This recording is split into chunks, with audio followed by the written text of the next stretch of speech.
Well, DIY car guys and car girls, what do we have? That's right, Mr. Sparkles is running. I changed the oil, everything looks good. As far as I can tell, it is a-okay. We're gonna go down today to a local car meet. It's gonna be the longest this motor has ever driven from the house yet. It's called Boost and Burgers. No, not doing full rips. Don't need that kind of peer pressure right now. But we are gonna go out, check out some fast cars, and finally get this turd out of the neighborhood. Let's go do it.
So, just pulled up.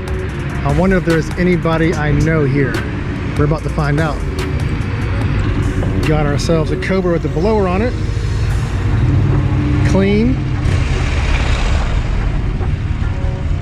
Ooh, looky here. Looks like they got some work done to this one.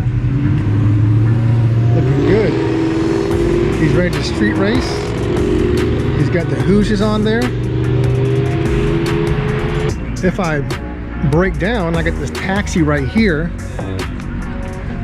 Another Cobra, looking clean. Look at this guy right here, little LS swap. Looks awesome, man. Look at this thing. I'm gonna have to go down to this website here later on and check it out.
It made it.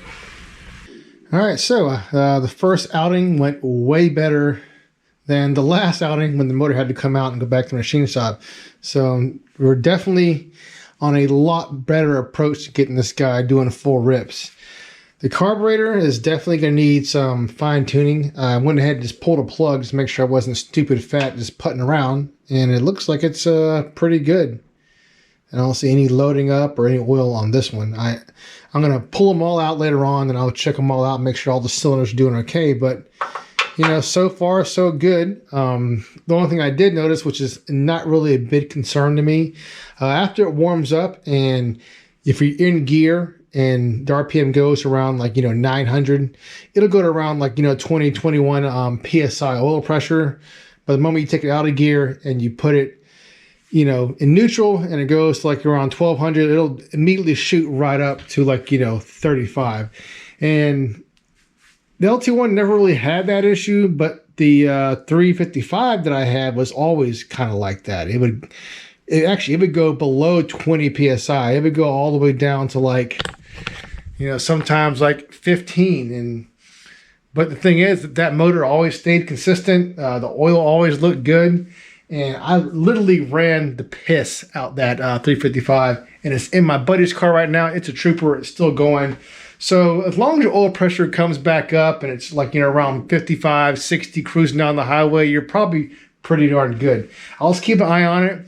Doesn't mean anything's wrong with this one. It's just one thing that's got to keep an eye on it. Check your filter, look at everything that's in there. But so far, I think it's looking promising. I think this motor is going to be fine this time for this build. Definitely, like I said before, definitely have to do some fine tuning to the carburetor. It's a little more tricky as far as the cruise. The cruise, I'm not sure if it's maybe the wideband's getting a little clogged up.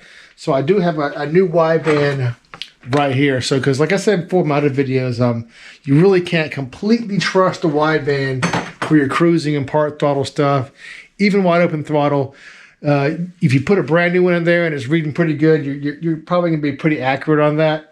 But you always have to look at the plug. So in the next couple of videos, put a couple more miles on it, change the oil again, and then we'll start doing full rips if everything looks promising. So until then, guys, don't forget to subscribe, and I'll check you guys next time. Keep on wrenching, and peace.